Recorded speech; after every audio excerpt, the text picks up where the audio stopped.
Es que pues es muy pesado y eso dificulta a veces la conexión. Yo pues la he usado y siempre me graba. Pero bueno, ustedes como que pues, nada, si Pues quieren eso como, así. como usted lo prefiera, Doc, No, pues me manda el enlace y yo lo comparto. no, ya que. De todas maneras, esto sí me parece lo peor. Bueno, y además que tenemos hoy dos clases, la que sigue. Y pues bueno, yo no sé qué. A ver, entonces voy a compartir ahí. ¿Sí está? No, ¿sí están viendo la pantalla o no? Sí, señor. Las Sí, señor. diapositivas. Sí, señor. Y me están oyendo bien. No, eso es una embarrada completa. Esto así. A ver, yo no sé quién, empieza uno a preguntar, a ver quién me dice que hay ahí. Eso ya lo vimos, ¿no? Sí, señor. Sí. Yo ya les conté que había un brazo corto, un brazo largo. Sí, doctor. Sí, señor. Mátides. Sí, doctor. Bueno, entonces, nosotros tenemos ADN en el núcleo y en la mitocondria, para tenerlo presente. Y en total, si uno cuantifica cuántos nucleótidos tiene el genoma humano, lo definimos como el conjunto de secuencias de ácidos nucleicos que hacen parte de nuestro material genético, que codifican no solamente para proteínas, que es lo que ya vamos a ver, sino que tienen que ver mucho con cómo se regula y cómo se expresan esas proteínas. Entonces, uno de los conceptos claves que hoy quiero dejar, no sé, lástima es que no les comparto luego las grabaciones de las clases pasadas. Entonces, uno de los conceptos claves es que no todos los nucleótidos codifican para proteínas. Profe, pues o sea, yo no estoy grabando dentro de la aplicación de Google Meet, pero sí estoy grabando pantalla, entonces yo les comparto la grabación. Sí, lo que pasa es que, bueno, no sé cómo quedará la calidad, pero bueno, yo también les puedo compartir las grabaciones de los años de pandemia. Pues ahí sí era porque tocaba, pero el resultado es catastrófico. O sea, lo que vemos en la actualidad es que esto así no genera un aprendizaje significativo. Esto así es como por decir, a ustedes me imagino les tocó cuando estaban en el colegio, o no sé, les tocó premédico. Eso no, eso es un desastre para la educación, para el género humano. Ahora los quienes estuvieron en esto y los estudiantes que estuvieron en esto, en cualquier etapa, tienen que recuperar ese tiempo, esa esperanza de que es que todo se iba a volver tecnológico y que los robots van a reemplazar a los humanos. Ahí se demostró que no es cierto. Y lo único que se logra es pauperizar a esta humanidad. Si entienden ese concepto de pauperizar, pero bueno. El caso es que acá un concepto, vamos a ver eso cómo les queda. No sé, que a veces uno en la clase puede interactuar mucho mejor para que hagan preguntas, pero no todos los secuencias de nucleótidos, 3,2 billones. Entonces, hagan como pues la ministra de Minas y Energía, ella no es economista, ni es ingeniera, nada de eso. Nosotros no somos duchos en matemáticas, en medicina. Pero para que aprendan de hoy, que haga parte de su cultura general, que no queden mal cuando sean ministros. Pues bueno, uno no tiene que saber de todo, eso tampoco es nada grave, porque pues para eso lo corrigen a uno. Entonces, en español, billones es millones de millones. Si uno quiere decir miles de millones, pues eso en español se llama millardos, pero nadie dice millardos o millares. Esos son miles de millones.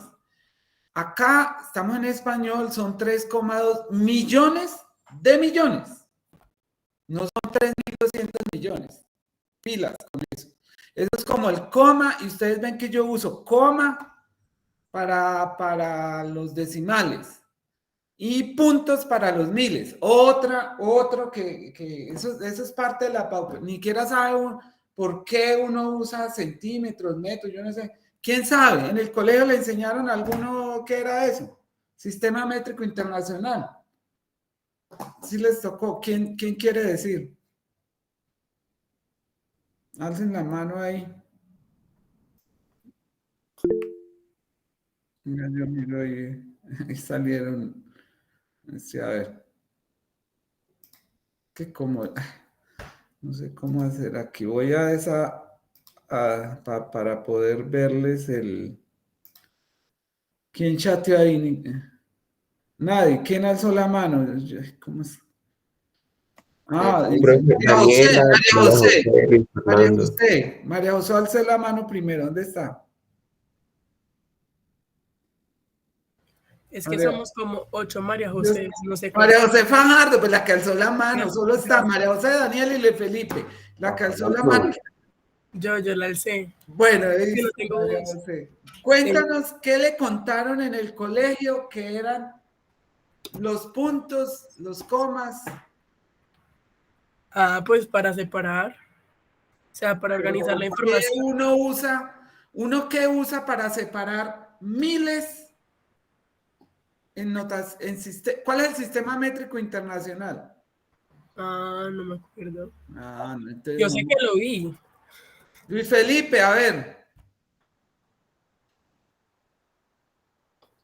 Doctor, pues a mí me enseñaron lo de los miles de millones y ya pues del sistema métrico internacional era de que había kilogramos, Muy bien. metros, ¿Y el anglosajón cómo es?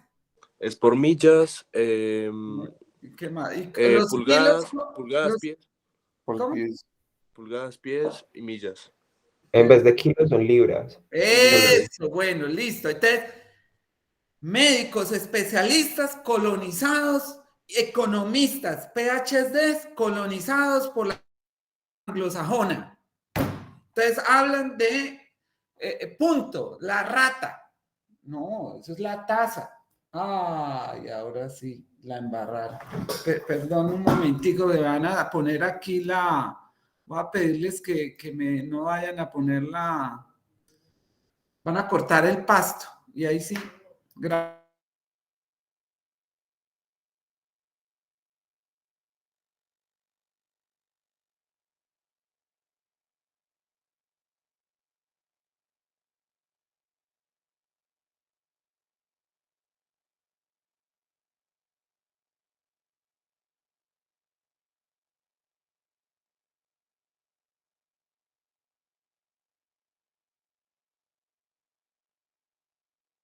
llegan a cortar el pasto aquí al lado. Bueno, entonces, ¿qué ocurre con el sistema anglosajón? Entonces, el sistema anglosajón pone los puntos y todo el mundo usa puntos y habla cuando punto 0,1, 1,2 y es 1,2, 0,1. Si estamos hablando de decimales, estamos en sistema métrico internacional. No somos anglosajones. Entonces usamos metros, no pulgadas, o usamos kilómetros, no millas. Eso es para que vean qué tan importante es todo el lenguaje y la cultura y entender. Entonces a veces hay muchas confusiones y hay muchos problemas reales de vida real. Por eso las máquinas las máquinas hacen lo que uno les coloque a hacer. Entonces, pues, si quieren ser colonizados mentalmente, hagan el facilismo, aprendan lo que cualquiera diga y sigan así y no entiendan por qué lo dicen así o cómo lo dicen así o por qué lo dicen así. Entonces, eso es para que tengan en cuenta entonces que 1 billón en español, que usamos sistema métrico internacional, quiere decir millones de millones, no miles de millones. Bueno, entonces vamos bueno, entonces eso es muy importante. El número de genes es de 20.000 a 25.000. Nótese, si hacen un ejercicio de magnitud, entonces yo les hago un ejercicio. ¿Cuántos aminoácidos tiene una proteína? 20. Más de 100. Muchos, más de Mucho, 100. eso, listo. Entonces allá dijeron 20, no. 20 aminoácidos es un péptido. Muchos no, pues genera en promedio 300. Si en promedio hay 300 aminoácidos, ¿cuántos nucleótidos se necesitan para una proteína? Entonces, ¿cómo hago yo para saber? Cada aminoácido necesitamos 3 nucleótidos, ¿sí o no? Sí, Eso, entonces, 3 por 3. Entonces, ¿cuántos nucleótidos necesitamos para una proteína? No más de 900. O sea que multipliquen, si fueran, ahora póngale cuidado a las cosas. Entonces, 20.000 genes, ¿sí o no? Digamos que 20.000 genes son 20.000 proteínas. Multipliquémosla por 900. ¿Cuántos nucleótidos necesitamos? 18 millones. ¿Sí se dan cuenta? nos queda sobrando. Pero muchísimo, muchísimo, porque imagínense si son 3,2 millones de millones. ¿Qué hace el resto? Entonces, cuando uno quiere el facilismo, el facilismo entonces dice, no, ese resto no sirve para nada. Lo único que sirve son los que codifican para nucleótidos. Error de errores. Y ya les voy a mostrar por qué. Entonces, Esos no son los intrones, profe. no, ese es otro concepto. Les voy a mover el piso hoy. Entonces, primero, no todo el genoma y la gran mayoría del genoma, el 95%, no codifica para aminoácidos. Y los genes, que ya vamos a ver, incluyen los intrones, pero los genes es menos del 5%. Entonces, ¿qué es el resto? Ya les voy a mostrar. Ahora sí, espero abrirle la curiosidad para saber qué es el resto de genes. Hay unos que se llaman pseudogenes que no codifican, que ustedes ven ahí, que es el 0.5%. Entonces, miren que ahí el 5% es que codifica, pero codifica, incluye intrones. Intrones. Ahora, no hay 20.000 proteínas. ¿Saben cuántas proteínas se estima tiene el organismo humano? Más 100.000, más de 100.000. Entonces, el resto, ¿cómo hace para 20.000 genes codificar 100.000? O sea, casi que por cada gen, 5 proteínas diferentes. Misterios tiene la vida.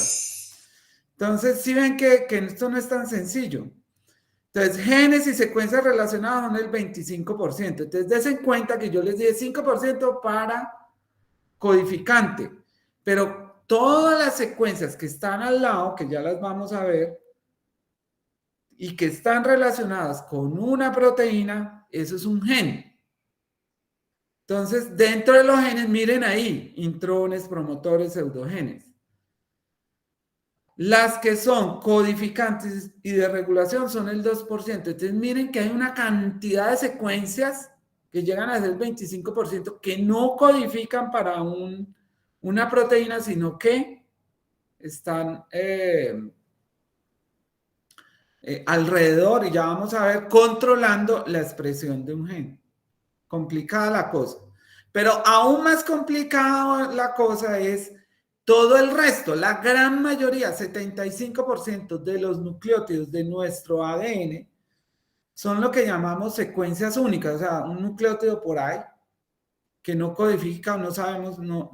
Pero la gran mayoría, el 55% de los nucleótidos son repetidos. Entonces esas repeticiones son como decir puras A, AT, veces, o hay unas que son más complejas que ya vamos a ver. Entonces hay diferentes tipo, uno puede clasificar cuando uno coge esas secuencias repetidas y las clasifica de acuerdo a cómo están dispuestas en el genoma. Hay unas que están como dispersas, o sea, por aquí, por allá. Y uno las encuentra, son las mismas repeticiones, pero distribuidas como de manera aleatoria, pero ya vamos a ver que no es tan aleatorio. Y hay otras, que es el 10%, que son las que llamamos en tándem. ¿Quién ha jugado pico y pala? Me imagino que Yo, todos han jugado pico y pala, eso. Entonces un tándem es pico, pala, o sea, un grupo de secuencias repetidas, una enseguida a la otra. Eso se llama en tándem. Bueno, entonces vamos a ver, como les decía, hay unas que están así dispersas aleatoriamente. Esas son esas secuencias repetidas dispersas. Finalmente no es que no están tan aleatorias. Entonces ya vamos a ver varias de ellas y ejemplos y en qué consisten.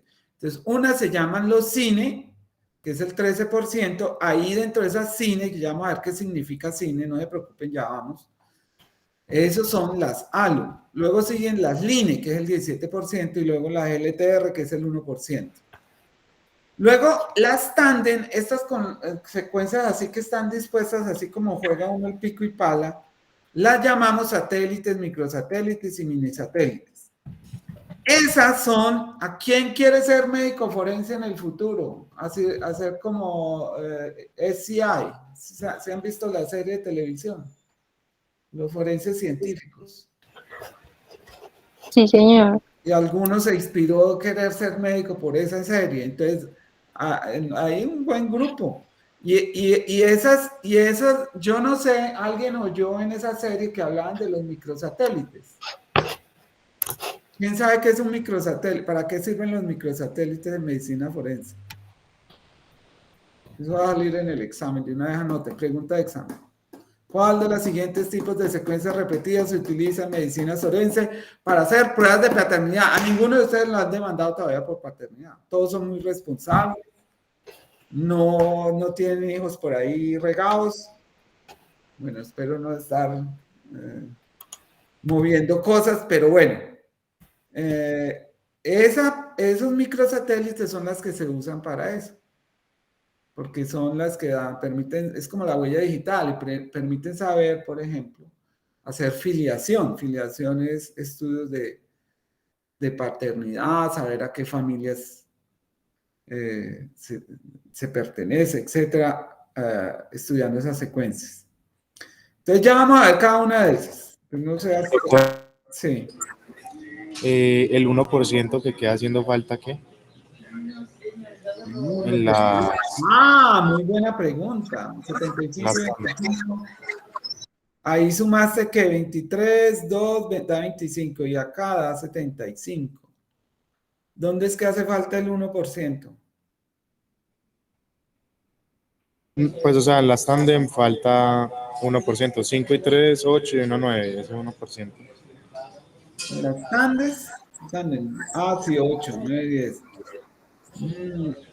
Buena pregunta. Y lo es 3, 23, falta y lo uno, mismo sí. ¿Cómo? en secuencias repetidas dispersas también falta, ¿no? También falta. Bueno, vamos a ver si de pronto aquí cuando vamos viendo, ya ahora vamos a discriminar acá. Esos son estimados, ¿no? Hay 1% cuando comparamos de un individuo a otro, ¿cuánto nos diferencia? ¿Qué es lo que nos hace ser únicos como individuos, como miembros de la especie humana? 1% de un individuo a otro. Esa es una diferencia en las secuencias de nucleótidos. El 99% de las secuencias son idénticas entre los seres humanos. No sé. Es posible que corresponda a eso. Bueno, vamos a ver. ¿Por qué les mostraba los cromosomas al inicio? Porque ustedes han oído, los extremos de los cromosomas se llaman telómeros. ¿Se han oído de eso? ¿Quién ha oído la historia de las telomerasas? Es la que tenía cáncer, ¿no? Eso, entonces esas telomerasas son unas enzimas que si uno pues viven, afectan los telómeros y es parte de es la causa del envejecimiento, o sea, está muy relacionado con el envejecimiento. ¿Qué quiere decir? Que entre más actividad telomerasa, cuando se inhibe la telomerasa en los ratones viven más tiempo y no envejecen. Entonces, esto tiene que ver mucho con procesos de envejecimiento. Esos extremos tienen unas particularidades en el tipo de secuencias que están allí. ¿Qué es importante de pronto ahí saber? Que tienen esa función de protección de los cromosomas y pues que se van recortando a medida que envejecemos. ¿Qué tiene de características esos telómeros? Miren ahí. Entonces aquí empezamos las repetidas en tándem. Las repetidas en tándem son este tipo de secuencias. T, T, A, G, G, G, G. O sea, 2T, una A y 3G. Y terminan en puro G. O sea, se repite G, G, G, G, G, G muchas veces. Eso es lo que varía. Esas son las variaciones de secuencias únicas. Entonces, si ven que de acuerdo a las regiones de los cromosomas, por eso esta clase se llama anatomía del genoma, porque es como conocer cómo es que están organizadas las secuencias de nucleótidos y esas características. Y miren que dentro de los cromosomas, de acuerdo a la región del cromosoma, aquí empezamos con los telómeros, pero ya vamos a ver en los centrómeros hay otras. Hay unas particularidades. Entonces, ese es uno. Bueno, entonces esa es una característica de los telómeros. En los centrómeros, que es la parte central del cromosoma, ¿qué encontramos? Un tipo de secuencias que se llaman alfoides. Entonces, esas tienen 170 pares de base y también son repetidas. Entonces, eso es muy interesante. Si ven que hay patrones, como están distribuidos las secuencias repetidas. Entonces, en el centrómero, en particular, uno encuentra lo que llaman line. Ya vamos a ver qué es un line. Y lo que les decía, el 1 al 2% entre dos humanos tiene una variación. Entonces, y eso no es patológico, es lo que nos hace únicos. Esas variaciones, tanto en región codificante como no codificante. Ya vamos a ver, bueno, vamos a ver. Hay unos tipos de variaciones, todo lo que sea variación en la secuencia de nucleótidos se llama polimorfismo, es decir, si usted compara entre varias personas, ustedes comparan su ADN con el de otra persona, entonces podemos tener variaciones, polimorfismos de hasta del 1%. Hay un tipo de variaciones que puede ser, pongan cuidado de esto, ustedes saben que tenemos 2 cromosomas. Normalmente, en cada cromosoma, la secuencia de nucleótidos puede ser idéntica.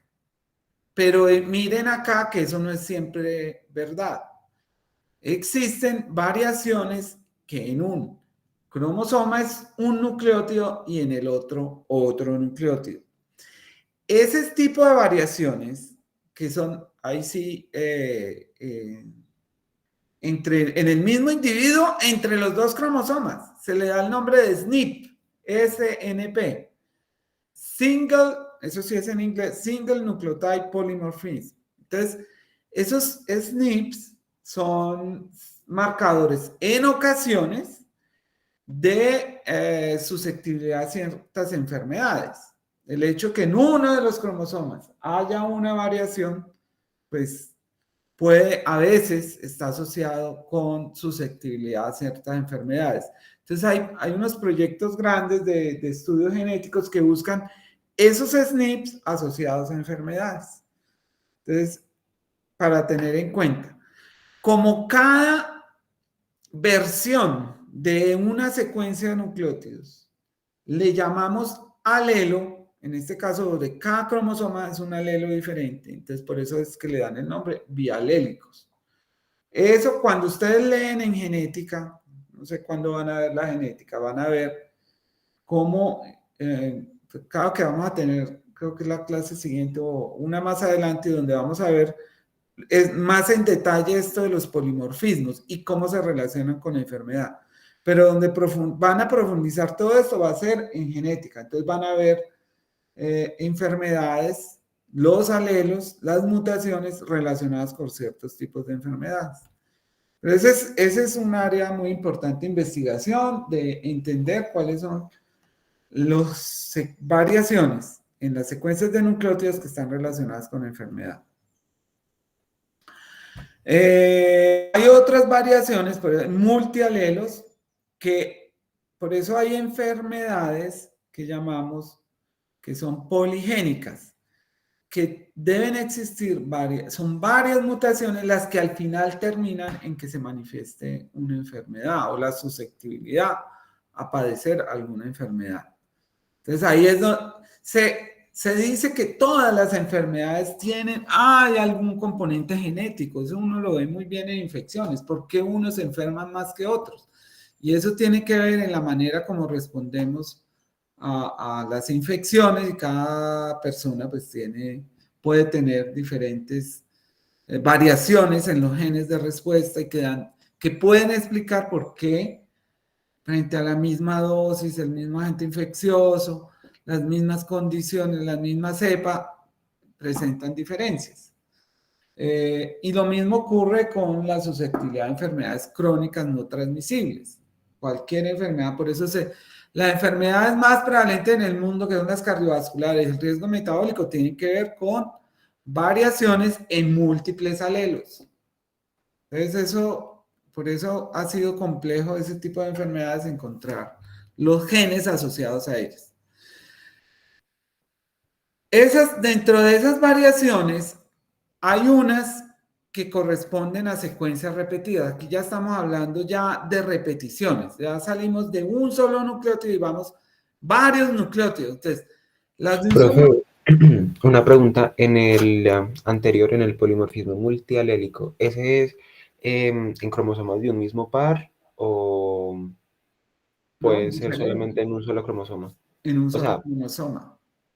Ya, no son en dos. Ya. No solo en los dos. Bueno, entonces ahora esto ya es repetición. Entonces acá hay un ejemplo. hace de 50 a 100,000 copias en el genoma. Esas que son repetidas simples, que pueden ser de 1, de 2, de 4 y de 5, entonces pueden haber de 50 a 100,000 copias en el genoma. Entonces esas son las que llaman repetidas simples. Y las repetidas en tándem, que pueden haber variaciones en el número, entonces vamos a ver varios tipos. Dentro de esas están las cine, entonces si ven, entonces la cine es eso, son un tipo de repeticiones que están ahí en tándem, que son menos de 500 pares de bases. Cine viene de este nombre en inglés, Short Interspaced Repetitive Nucleotide Elements. Entonces, secuencias nucleotídeas repetidas que están intercaladas y que son cortas. Tienen menos de 500 pares de bases. Los ALU son de 4 a 5,000 pares de bases. Se cree que esas se pueden encontrar en los intrones, pero esas se cree que ya vamos a ver luego los fenómenos en la evolución. En la evolución usted puede tener el ingreso de secuencias nuevas, ya sea por lo que llaman los genes saltarines, que cambian durante el proceso de recombinación. Se puede escapar una secuencia e irse a insertar en otro sitio del cromosoma. Entonces, todo eso pasa con los genes que codifican para RNA. Y esos genes también pueden saltar de un lado a otro del cromosoma. Entonces, los ALU se cree que vienen de ahí. Entonces, mire cómo vamos subiendo en tamaños. Entonces, los cines son menos de 500 pares de base, los ALU son de 4,000 y los LINE ya son largos, ya tienen de 6,000 a 7,000 nucleótidos. Entonces, kilobases. Cuando hablamos de bases son nucleótidos. Bueno, y otras que están así repetidas son las secuencias que están en el centrómero, que hay de dos tipos, los alfa y los beta. Los alfa tienen 171 pares de bases, son del 1 al 3%, y los beta son de 68 pares de bases. Esos beta los encontramos sobre todo en cromosomas acrocéntricos y en el cromosoma 9. Entonces los cromosomas, recuerden, hay unos que son iguales, el brazo corto y brazo largo, entonces no sería ni que era brazo corto, pero esos son isocéntricos. La gran mayoría sí son acrocéntricos, o sea, hay un brazo más corto que el otro. Entonces, en esos, ahí es donde encontramos esas secuencias beta. Bueno, entonces eso ya es como la definición, tipos de secuencias repetidas. Ahora vamos a ver ya las que codifican. Entonces, un gen se define como toda esa región del ADN o segmento del ADN de nuestro genoma que contribuye a una función o genotipo. Nótese que ahí no estamos diciendo las que codifican para el aminoácido. Vamos a ver ahora que esas que son los tripletes que se traducen son un tipo de secuencias que ya vamos a darle un nombre, ya les voy a dar la definición, que se llama el marco de lectura abierto. Pero el gen es mucho más que un marco de lectura abierta, porque el gen incluye las secuencias que regulan la expresión de ese gen. Un gen puede, por eso les hice el ejercicio. Entonces yo les dije, hay 20.000 genes, pero hay 100.000 proteínas.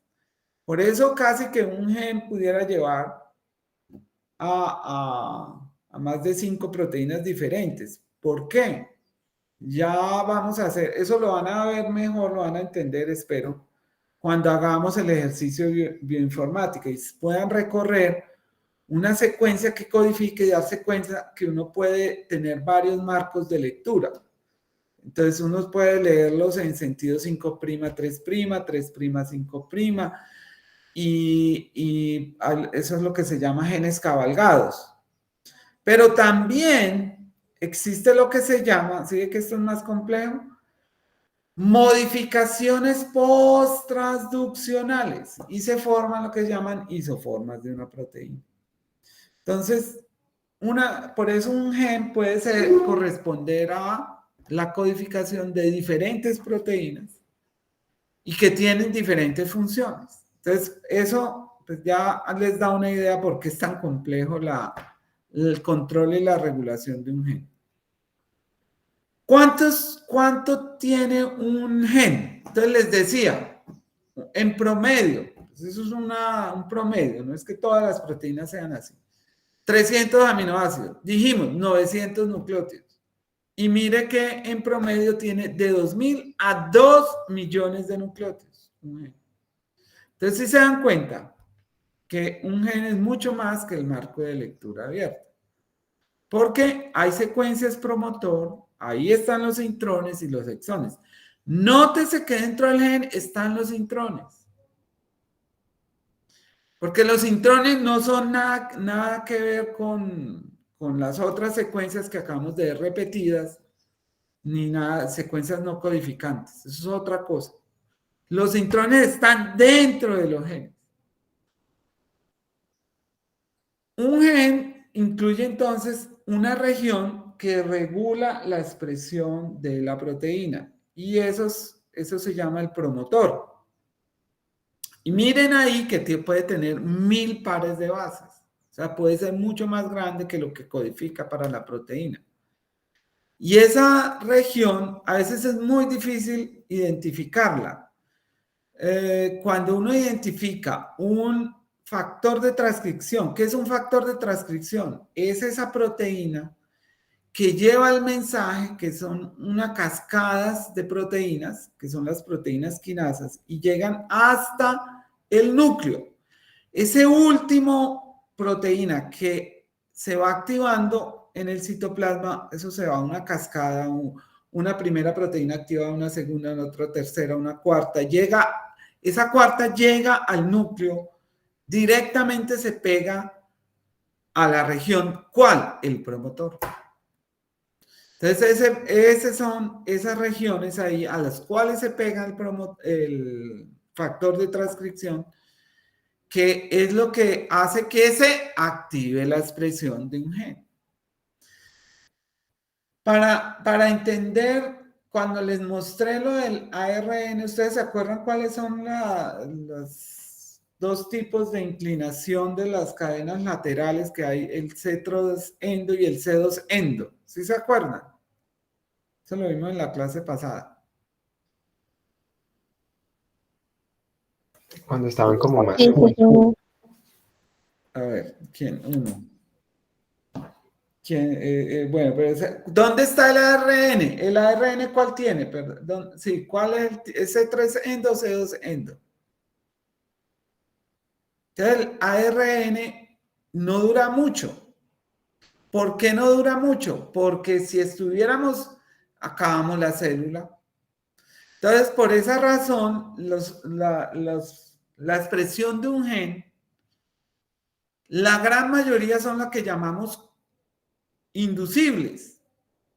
Ahora, los genes cambian su expresión de acuerdo al tejido. Habrán unas células en las que se expresan unas proteínas. Eso es lo que hace que un tejido sea un tejido y otro tejido sea otro tejido. Pues una cosa es el ojo, cosa es el músculo, otra cosa es el páncreas, otra cosa es el estómago. Entonces, todos tienen el mismo ADN. Lo que los hace diferente la célula es cuáles genes se expresan o no. Por eso, nótese ahí que eso, lo que hace que un tejido se convierta en otro, es ese conjunto de promotores que están activados o no. Dependiendo de las células, pues entonces esos genes van a ser constitutivos o no. Ahora, hay unos genes que todas las células necesitan glucosa, todas las células necesitan, por ejemplo, tener una pared, un citoesqueleto, y van a requerir un gen que se esté expresando todo el tiempo. Entonces, por eso los genes uno los divide en dos tipos, constitutivos o inducibles. Los que son constitutivos están todo el tiempo expresándose. Por eso se llama housekeeping. O sea, son genes caseros, están todo el tiempo expresándose. Un ejemplo de promotor son estas secuencias, la secuencia Tata. Entonces, cuando uno les da esta clase, entonces todas las Tatas le empiezan a decir promotoras. Entonces, Tata es de Isabel, ¿no es cierto? ¿A quién es que le dicen Tata o Tatiana? Bueno, no sé. Entonces, ese es un tipo de secuencias promotoras. Miren ahí. Hay otra que es GG, CGG. Entonces, pero la más conocida es la Tata. Bueno, entonces, esas son las tipos de secuencias, el promotor. Pero no solamente hay promotores. Hay también un codón de inicio y hay secuencias que son indicadoras para inicio de transcripción. Entonces, ¿esto qué significa? Esto es guanina y la guanina tiene ¿qué? 3 enlaces, por eso hay 3P y se va a pegar ¿a qué? A una citosina. Entonces, eso, cuando hay guaninas, ya ahora vamos a ver el tipo de secuencias que hay, y lo vamos a ver luego en la otra clase de RNA mensajero también. Y hay los ATG, que codifica ¿para quién? Para metionina. Luego vamos a ver en la próxima clase, en el código genético, entonces hay, para cada aminoácido hay un codón. Hay algunos aminoácidos que tienen varios codones para el mismo aminoácido, pero la metionina solo tiene uno. Ese es esencial. Entonces, es metionina, es ATG, y ese siempre está al inicio de una región codificante, una región que codifica para un aminoácido, un núcleo, una proteína. Bueno, y tenemos también un codón de parada. Entonces, todo eso ya les voy a mostrar un esquema de cómo está un gen, cuáles son las regiones de esos nucleótidos, tipos de secuencias que encontramos dentro de esos nucleótidos. Entonces, luego del codón de parada, ahí encontramos al final las poli-A. Bueno, y de esas entonces encontramos hasta 17.000 pares de bases. Bueno, ahí viene la campanita. Entonces, ¿qué hay acá? Entonces, vean que acá está ¿qué? Codón de inicio, o sea que ¿qué? Desde acá va a empezar a codificar. Entonces ya vamos a ver aquí hay ¿qué? Exones, intrones. El sitio de inicio, el codón de parada, sitio de corte del transcripto en el RNA mensajero, un sitio donde se colocan las adeninas, que se llama cola poli-A, que vamos a ver en el... Y estos cajoncitos serían entonces, ¿qué? Exones. Estos azulitos así, por ejemplo. Bueno. Entonces son los que nos codifican para un aminoácido. ¿Y dónde están los intrones? Entonces estarían entre esos exones. ¿Sí ven? Y todo esto hace parte de un gen. Entonces, acá hay, antes de iniciar ese codón de inicio, uno puede encontrar el promotor, o sea, la caja TATA, puede encontrar otra, que es la CAAT, por ejemplo, esos son ejemplos. Entonces, ¿dónde encuentra uno la caja TATA? 25 nucleótidos antes del codón de inicio. Entonces, por eso, si ustedes ven esto, menos 30, menos 25, ¿qué quiere decir? Que usted antes del codón de inicio están esas secuencias. Ahí está esta que está menos 25 a menos 30 nucleótidos antes, y esta otra menos 70, menos 80. Como les digo, estos son un modelo general, pero los genes pueden cambiar en cómo están organizados un poco, pero ese es el tipo de secuencias, cómo está organizado y qué es lo que uno va a encontrar cuando analiza las secuencias de un gen.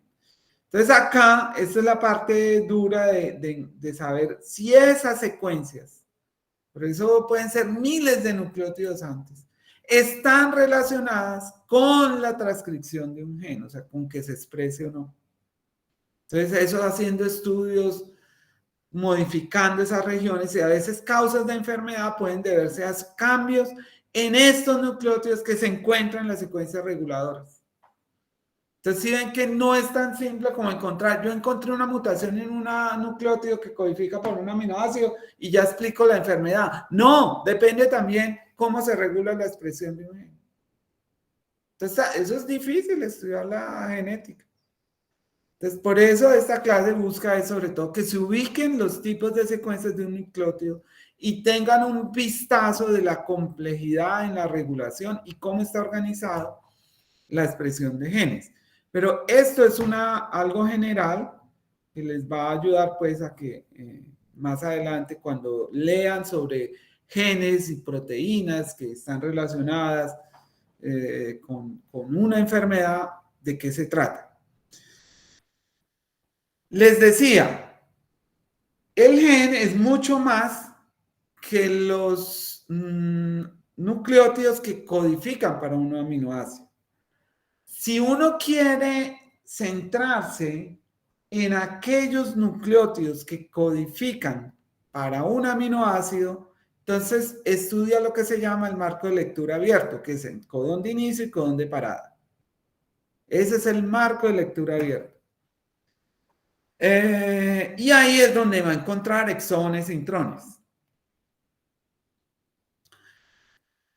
Los intrones pueden también, que vean cómo se va volviendo compleja la situación. Yo les dije, hay secuencias antes de las que codifican, antes del marco de lectura abierta, que regulan la expresión de un gen de diferentes maneras. Cada gen, cada proteína, pues va a tener diferentes mecanismos.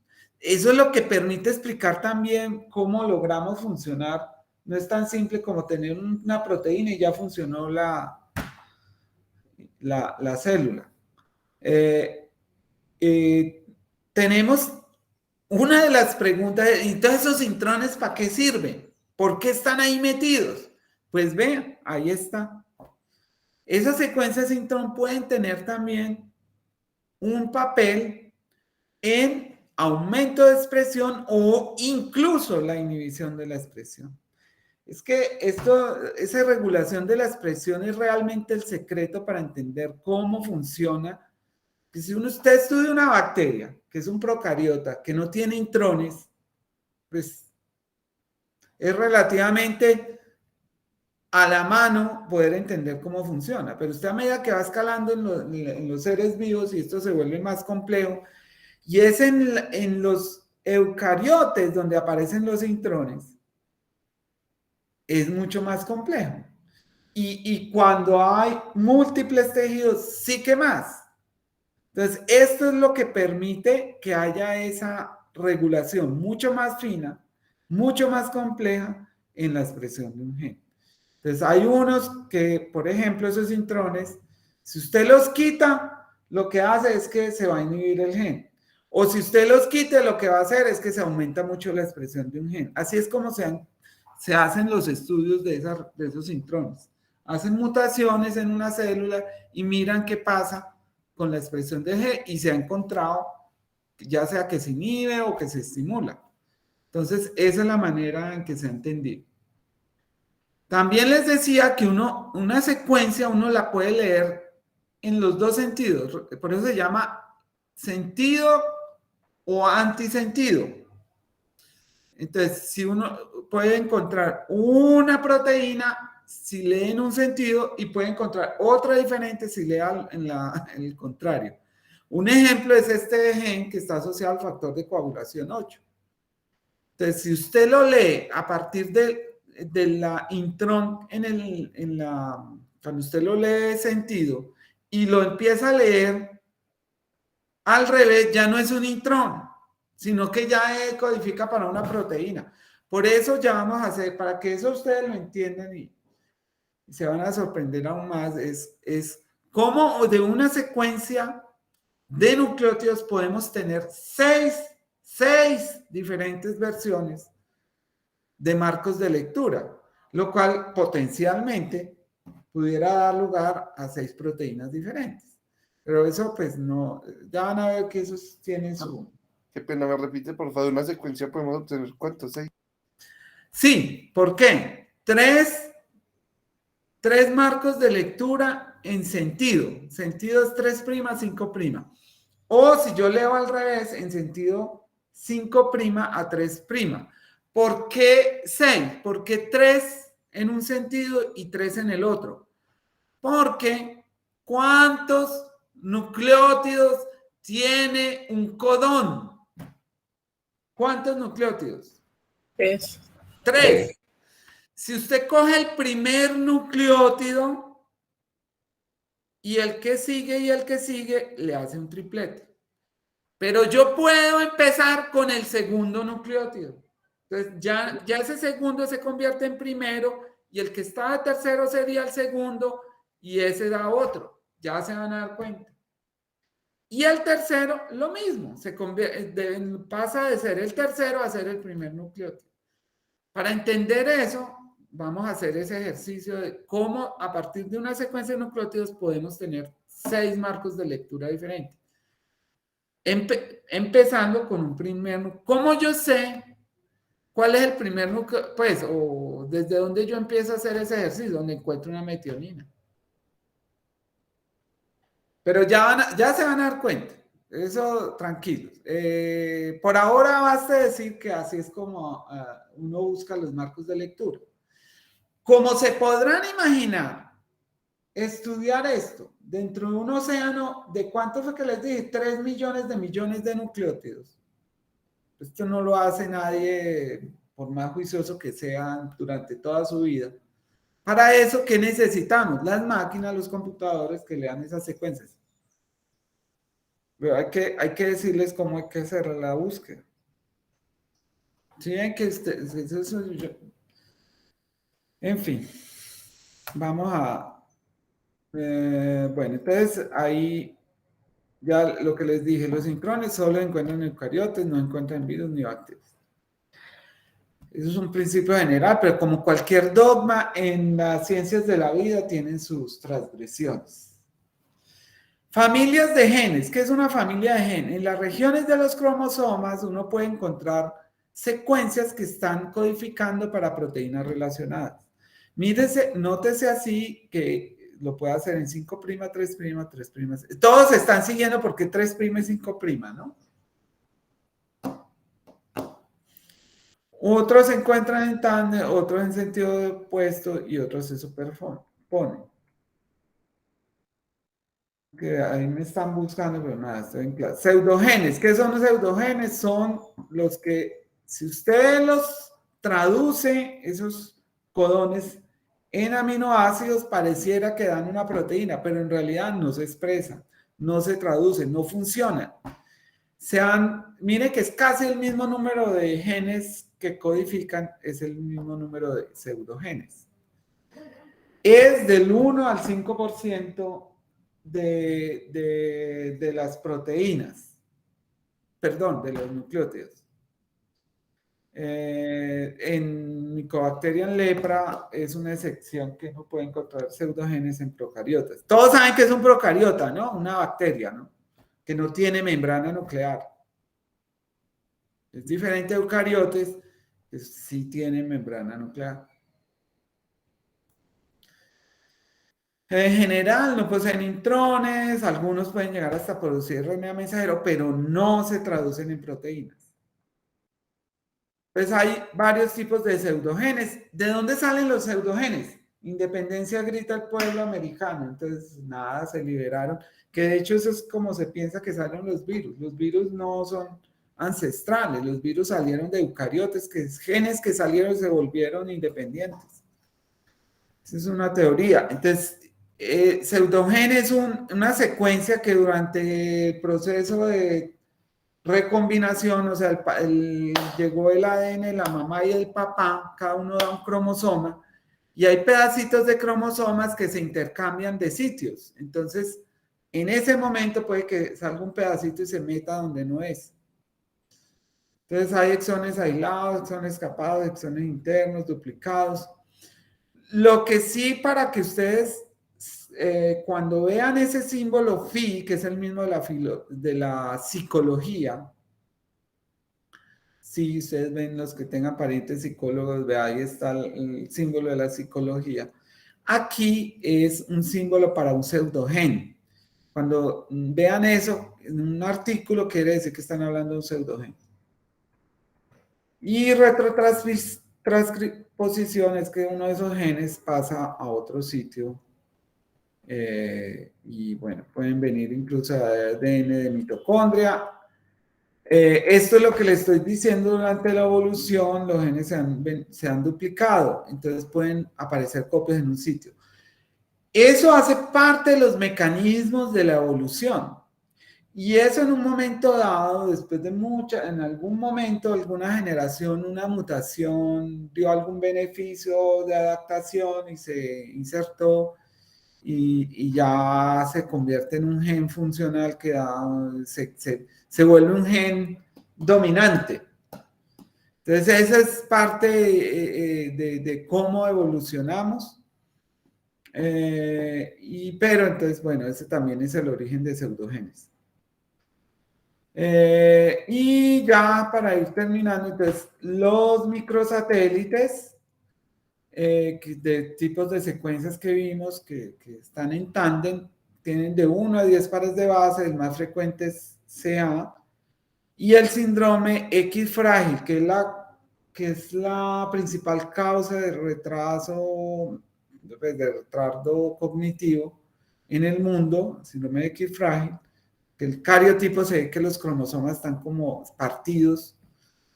Se ha encontrado que hay un aumento en el número de esos microsatélites en el genoma. No se conoce la Profe, función. estos son los de la cosa forense, los Sí, micros. sí. Se usan en epidemiología molecular para... y lo usan ya, no sé si les ha llegado los Heritage, que es un servicio que les dice de dónde viene la familia, cuáles son sus ancestros. Se usa microsatélite. Son los haplotipos. Pues los haplotipos son esas regiones de cromosomas que se heredan en conjunto, grandes regiones. Entonces se permite saber, por ejemplo, migración de poblaciones, de evolución de poblaciones humanas, pues lo de razas, lo de esto de la herencia, las migraciones humanas, cómo han ocurrido. Entonces se hacen con haplotipos, estudiando todas estas regiones, microsatélites, minisatélites.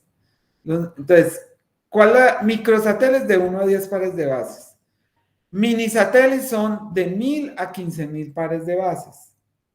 Hay ejemplos en los telómeros. Ahí ven un ejemplo, TTAGGGGG, 4 veces. Entonces, eso es un minisatélite. Un ejemplo, que está repetido, ¿cuánto? 1000 a 15.000 veces. Sí, de 15.000 veces así.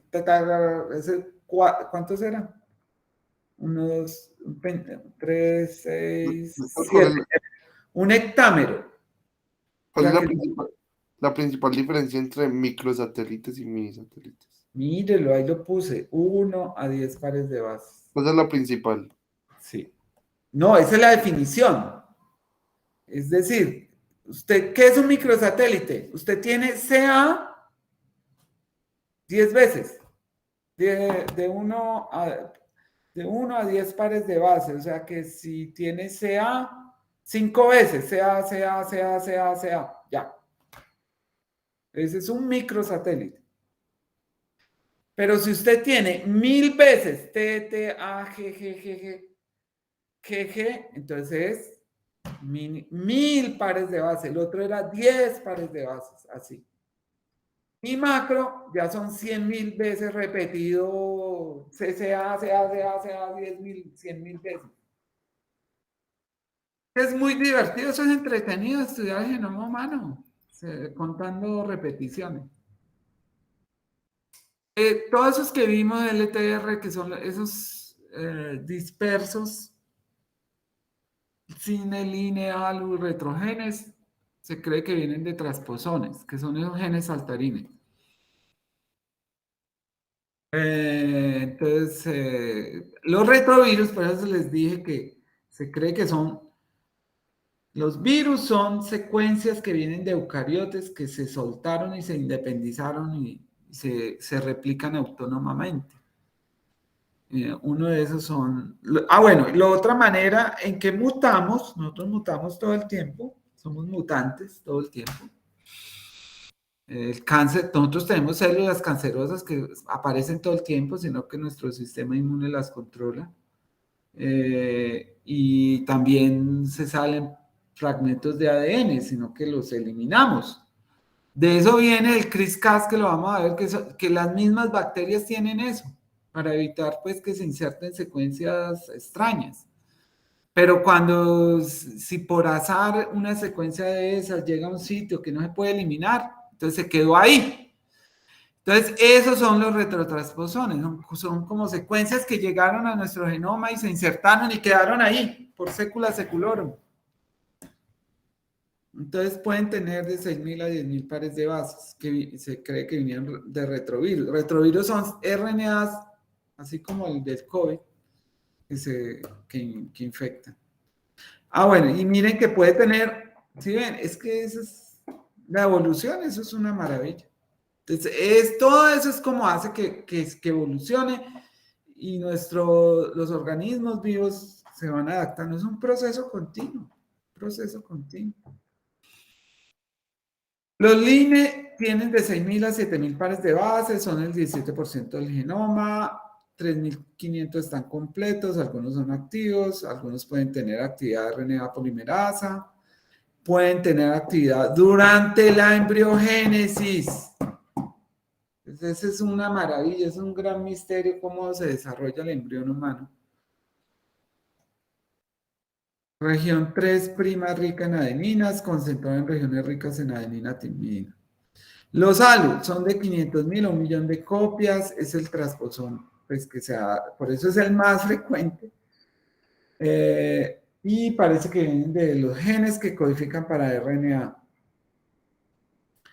Cada tiene 280 pares de bases, contienen secuencias promotoras para ARN polimerasa y tienen cola poliada. Y si un algo aparece en un sitio donde no debe estar, puede afectar la expresión de un gen, ya sea aumentar o reducir. ¿Qué más? Bueno, y el otro ADN, para terminar, que es el de la mitocondria. Ahí cambia el código. Entonces, el código universal no es universal porque en la mitocondria es diferente. La mitocondria, ustedes habrán oído la historia que es una bacteria que llegó a los eucariotes y pues hubo una endosimbiosis y dio unos beneficios y ahí se produce la energía. Solo lo transmite la mamá, un genoma aparte. Tiene 16.000 pares de bases, codifica 13 proteínas. Dentro de ellos ARNs ribosomales y los de transcripción, esos ARNs de traducción. Hay un ARN por cada aminoácido, por eso son 22. Entonces, cada aminoácido tiene un ARN al que se le pega ese aminoácido, porque él es el que tiene la función de llevar al aminoácido al ribosoma. Y dependiendo de la secuencia del codón que esté allí, eso lo vamos a ver en la próxima clase, es que se va pegando un aminoácido a otro. Entonces no posee intrones, tiene mucha mayor tasa de mutación, no tiene reparación, no tiene histonas, tiene mucho polimorfismo, no se recombina y es transmitido por la mamá. Tiene 2 a 10 moléculas de ADN y tiene varios miles de mitocondrias. En una misma mitocondria tenemos ADN que es normal y otro que es mutado, eso se llama heteroplasma. Si solo hay un tipo de ADN sin mutación, o sea, o todo está mutado o no mutado, entonces eso es homoplasia. Y lo que les decía, el código universal, o sea, cada codón para un aminoácido cambia acá. Pues uno sabe que cada triplete está para un aminoácido. Acá cambia el OGA, es para triptófano, mientras que en el nuclear sería una parada. Y no es ATG el de metionina, sino AUA. Y AGG es un codón de parada. Entonces, es las diferencias en el código genético de la mitocondria. ¿Qué es una secuencia que actúa en cis? Todas esas que hablamos ahora que están dentro del genoma, que controlan la expresión de un gen, se llaman secuencias cis. ¿Por qué? Para diferenciarla de las otras, que ya les voy a mostrar, que llaman secuencias trans. Entonces, todos los promotores, todos esos intrones que tienen actividad en ANSER, los silancers, todas esas secuencias que están relacionadas con la regulación de la expresión de un gen dentro del genoma se llaman cis. En cambio, las trans son las que son los factores que están sobre el genoma. Y esas se les ha dado el nombre de código histona. Esa es la famosa epigenética. Ya vamos a ver, va a haber una clase solo sobre eso. Todo lo que es cómo controlamos la expresión. Entonces, yo les hablé, ¿sí ven? Hasta ahora, ¿qué hemos visto? Que hay unas secuencias dentro del gen que son las que controlan que se exprese o no. Pero esa expresión, además, hay otras que están relacionadas con proteínas que envuelven el ADN que se llaman histonas. Y esas las vamos a ver después. Y eso se llama factores trans. Entonces, ese es el famoso código histona, que es otro tema. Entonces, si ven que la regulación de cómo nuestro organismo regula la expresión de genes, cómo funcionamos, todo, es complejo. Entonces, por eso no hemos encontrado todos los misterios, todavía mucho para entender cómo se ocasionan enfermedades. Hemos entendido muchas. Ya vamos a ver, hay algunas enfermedades relacionadas con alteraciones en el código epigenético. Ya, pues las próximas clases, cuando hablemos de polimorfismos, vamos a ver las primeras enfermedades que se encontraron relacionadas con alteraciones. Las primeras, las más fáciles de encontrar, fueron las del cariotipo. Estoy hablando de enfermedades genéticas. Luego, entonces, cuando hubo una mutación en un triplete de un codón de un aminoácido y eso se relacionó con una alteración en la proteína, listo, ahí encontramos cómo eso producía enfermedad. Luego empezamos a ver ya esos genes que regulan la expresión de genes y cómo controlan, están relacionados con la enfermedad. Y lo más reciente es esto, el código epigenético. Y esto sí es fascinante porque esto permite entender unas cosas que hasta ahora no hemos podido entender. Entonces eso es ya un área nueva de la genética, que es la epigenética. Y los sitios donde esos factores trans actúan, hay unos marcadores dentro de la secuencia del genoma que nos indican que ahí actúa el factor trans, que se llaman los islotes de citosina guanina. Entonces, eso es cuando hay muchas guaninas citosinas, ahí le está diciendo a uno, ahí está actuando un factor trans. Entonces, vamos a ver eso cómo se regula, la metilación, eso tiene unas aplicaciones muy grandes también en cáncer, para entender cómo se regula todo eso. Entonces, muchachos, esto es un barniz así, esto es como, no sé, la primera visión de todo lo que les espera en lo que sigue de entender esto, pues que es bien complejo. Me imagino que tendrán muchas preguntas. Pueden encontrar todo esto en el libro. ¿Qué más hacemos? Doctor, ¿de dónde nos recomienda leer? Del libro. El capítulo fue el que... Pero libro. ¿cuál, doctor? Es que no me acuerdo. Sí. Entonces, ¿cómo les parece que en la biblioteca ustedes tienen derecho a leer el libro en línea? No se puede imprimir, pero ustedes entran al CRAI, muestra a ver si yo soy capaz. CRAI. Ustedes saben qué es el CRAI, ¿no? Todo con una... Ay, no, por favor. ¿Cómo así? Obvio. Pues no sé, si ustedes sí leen libros. Ay, Dios, las generaciones actuales, yo no sé. Si Usted leen. duda mucho de nosotros no somos tan... Bueno, competentes. eso, los que les tocó la pandemia, eso era horrible. Ay, uno les preguntaba de cosas de cultura. No, y nos... Dios mío, vamos a ver si... Ahí están viendo mi pantalla.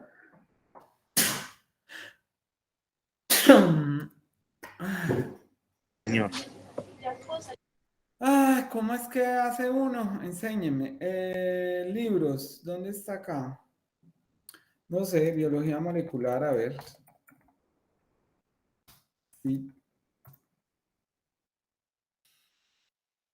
Vamos a ver.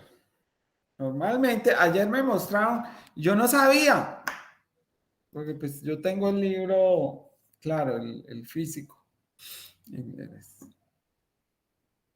Entonces, lo que pasa es que el libro es muy barato. Ya está en 50,000. No, esto sí. Publication. Enséñenme ustedes. ¿Dónde busco yo un libro acá? Doc, pero primero inicie sesión. ¿Ya? Entonces así tal cual como usted lo está haciendo. No. Vea, Gómez, Castaño, González. Ese es el libro de nosotros. A ver, no lo encuentro.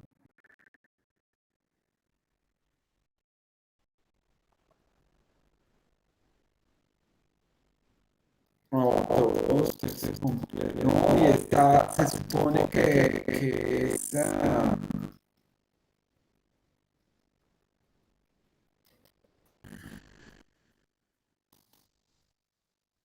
Vamos a ver si es acá. Se supone texto completo, se supone que debería. No, este sale otra cosa. Entonces, está en la biblioteca. Busquemos libros en la biblioteca. Revistas, ebooks, libros electrónicos. ¿Será que está acá? Libros descargables? No. Ah, repositorio. De pronto el repositorio.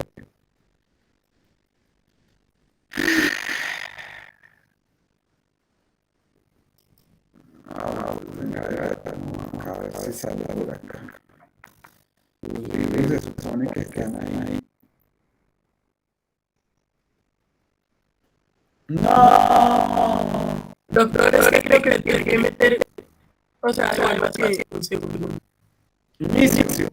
Sí, de En la biblioteca. Y le hicieron el. Ahí dice base de datos. En base, entonces no busco Y ahí, pues, hay como las opciones. Entonces, de pronto están ciencias de la salud o en la parte de biología, de ciencias humanas. Y ahí ya busco acá. Entonces, acá, como yo acá lo que más. Vamos a ver si aparece.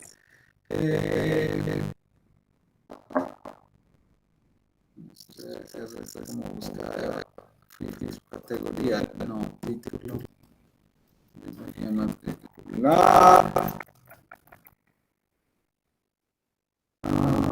Ayer me lo mostraron y se puede leer todo. Está completo. Título. Busca. No aparece. No, a veces buscar está muy enredado. Títulos. Vamos a ver.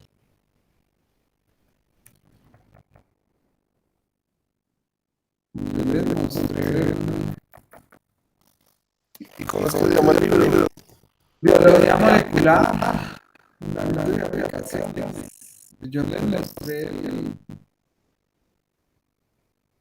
repositorio. No, pero este es de los tesis.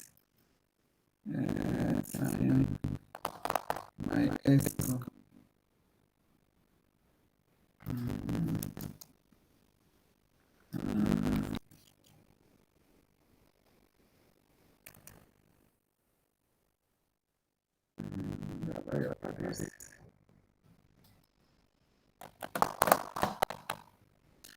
Entonces, ¿qué hacemos aquí? No, es que me está buscando artículos. Necesitamos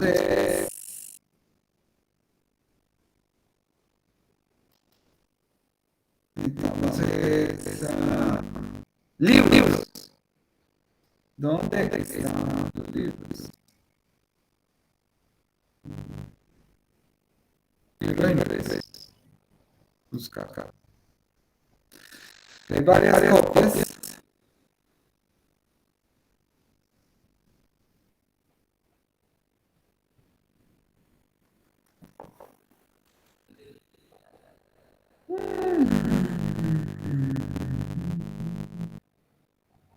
No. Qué tristeza. No se puede encontrar así fácil. Porque si ustedes lo hacen aquí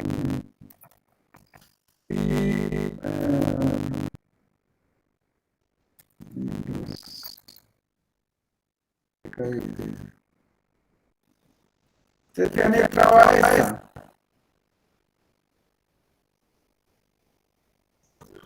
No, no, yo eso no.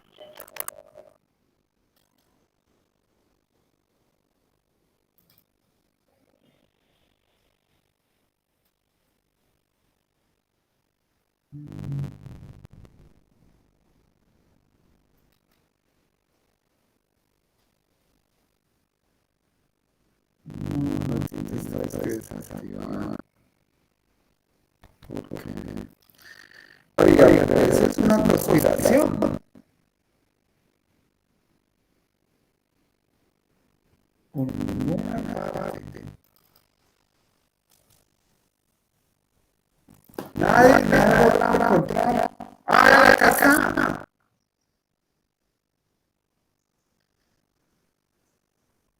Entonces acá hay 4. ¿Sí lo vieron? Pero llámenlo. ¿Qué es eso? ¿Qué será eso? ¿Sí lo estás viendo? Sí, Bueno, yo sé que esto se puede leer en la biblioteca. Profe, menos el link, háganos el favor. ¿De qué? De ahí de la página, pues, De la página. de esa donde la acabo de encontrar. Pero esa es la física. Ah, ¿Sí me entiendes? Esa es la física, pero yo preciso de ayer me vamos a tocar mandarles el...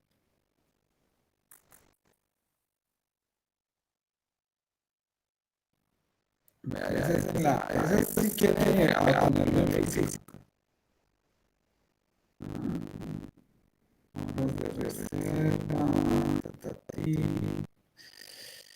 principios de aplicaciones. ¿Cómo es que se hace? Para mirar electrónico. Libros impresos. Revistas. Buscador, repositorio, buscar.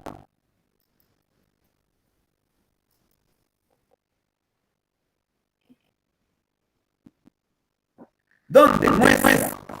¿Cómo hacemos? Base de datos de acá, de la